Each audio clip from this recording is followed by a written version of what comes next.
خلنا نخطفه بأعضائه والله كريم. اخوي الله يساعدك، قواك الله. ويساعدك اخوي ادريس. هلا بك عمو النوس، هلا بك اخوي، تفضل. ويساعدك عمو. اخوي انا تدري ويا معاذ، وهذا ابني الصغير، وخبلك تخلي يمك يشتغل، وهالمقسم هذا تطيه.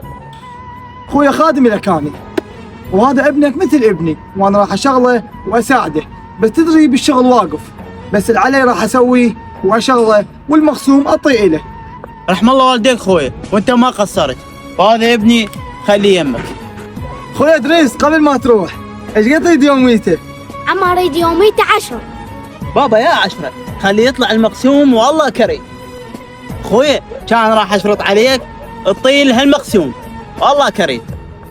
اخوي ادريس ترى ابنك نفس ابني، يريد 10، كل ما الله يرزقنا نعطيه فوق ال10.